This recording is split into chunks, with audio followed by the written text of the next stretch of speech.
Hi, this is Hong Kong Design Book Club. Welcome to episode number 2.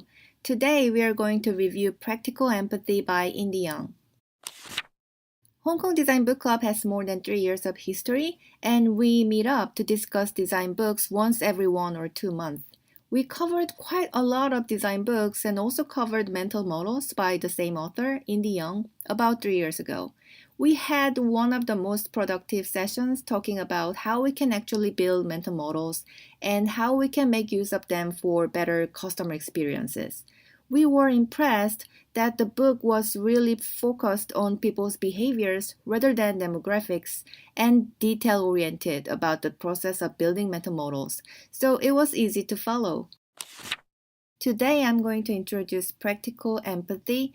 Compared to mental models, this book is more focused on communication skills such as listening, developing and applying empathy, rather than methodologies or technical details. The title, Practical Empathy, means empathy as a skill that can be improved by learning and training, and also mindset that can be slowly developed over time, not as a natural talent. This type of empathy is called cognitive empathy, which is purposely discovering the underlying thoughts and emotions that guide someone else's decisions and behaviors. So why do we need to learn and develop practical empathy? Companies tend to count analytics and quantitative data than qualitative research findings because they sound more scientific and objective.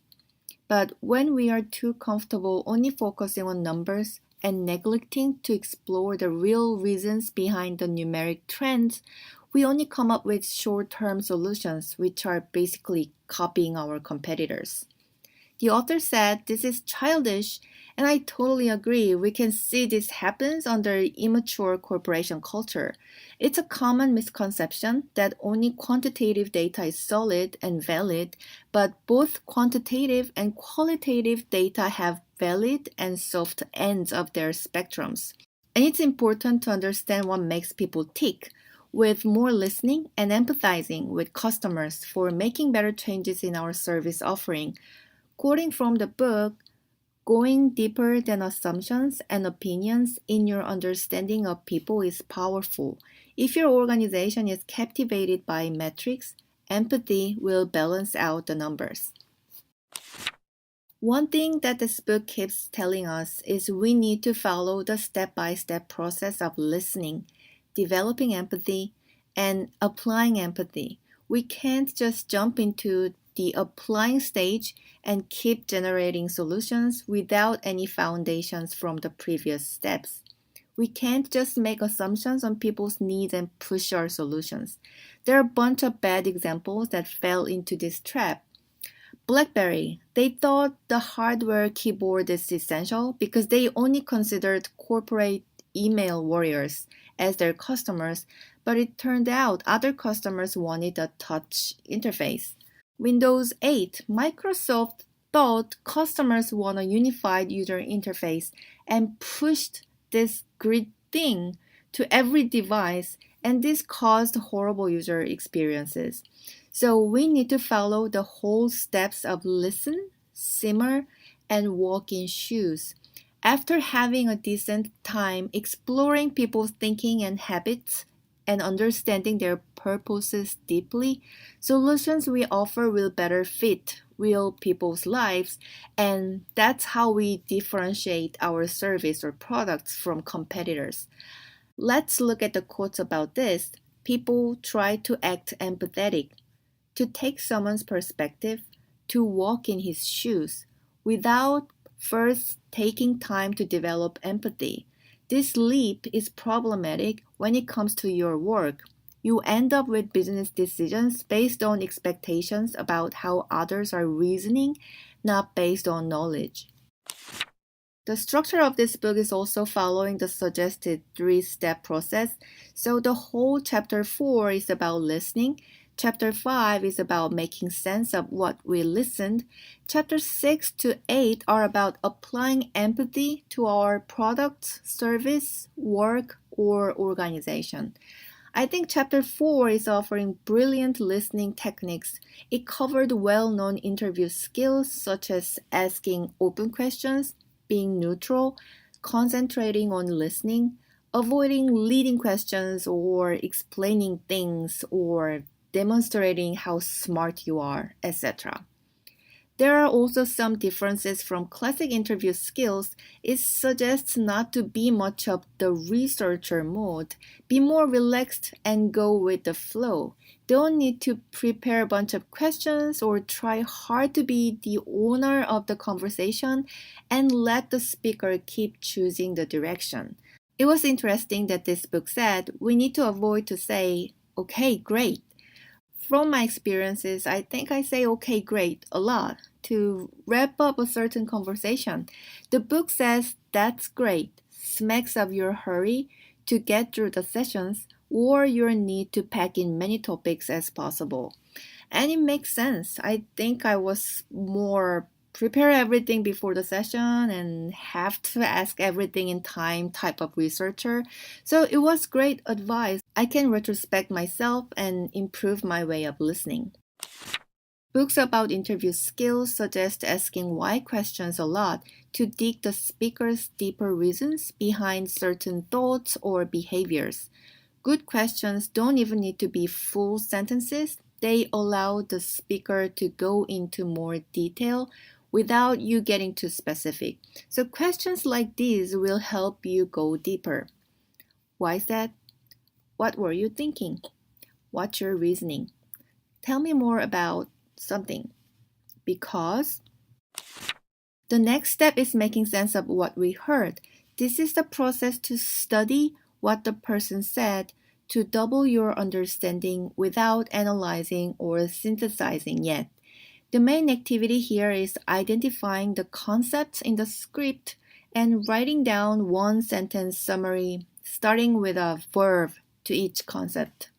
What we better skip here is explanation, fact, opinion, preference, generalization, passive behavior, conjecture, or concepts that are out of scope. Because they're often just distracting or simply not necessary, just being a thin crust over a person's deeper reasoning and guiding principles. After we have summaries, then we start finding patterns. We can look for patterns by memory or by going through all the summaries and creating affinity groups. We can also create a behavioral segment which is different from demographics. First, collect people's behaviors and reasoning, group similar activities, and create a certain behavioral group. Then we can ideate holistic solutions for end customers based on these behavioral patterns. This is something very similar that Indi said in her previous book, Mental Models. She kept emphasizing that we need to focus on behaviors rather than demographics. And this is also a huge difference between design research to understand how real people act and feel, and marketing research to create a certain strategy for attracting the right customers. Let's look at some examples. If we have a demographic-based mindset, we can describe a certain group of people like this: people who are pre-diabetic. But if we focus on behaviors, it can be like this: people who reach for sugary comfort foods out of habit. More quotes. Try to identify when a report includes demographic profiling. For example, if you read something like millennials who use social media become addicted and become unable to put down their phones, even late at night, rephrase it in your head in a way that neutralizes the demographic profiling. Focus on the root behavior. People who have become addicted to social media may have a tendency to check updates late into the night. In Western culture, using demographics as shorthand for people's thinking is widespread. You get hit with it in media, entertainment, professional presentation, and casual conversation. People make demographic statements without knowing it, or they make demographic statements as hyperbole. So this practice keeps us from making assumptions, can be more generative and inductive process. The book also encourages you to have more one-on-one sessions and communicate with coworkers because when you have adopted the neutral mindset and listen carefully what other people say, that can give you solutions to a lot of stressful situations at work. Also, when we have our empathy and creativity, we don't have to fight in a zero-sum game or feel pressure to be the fastest one in the market. Instead, we can create new routes in the landscape with our knowledge about real people we support and establish a slow pulse of continuous empathy development. It was impressive how this book offered useful tips and techniques, but I have to say I can really be connected to her philosophy about how empathy can create a new, unique trail in the mountain. Not just following what other people are doing. This is actually my favorite part. Quotes. With the empathy you developed for customers, you might be able to help your organization sustain profits not through purchase and repurchase, but through attracting people away from the competition with well thought out details or with ideas that support subsets of your audience more closely. Perhaps you can find ways to branch out beyond consumerism. Don't be too focused on methods and speed. It's easy to get caught up in the day-to-day steps of a technique and cease to think about how applicable the results are or how you might use a different approach for a new scenario. If you are good at using a hammer, then lots of things look like nails.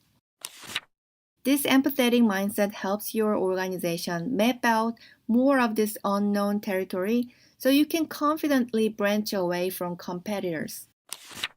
That's it for today. If you liked the episode, please like it and subscribe us. Thank you.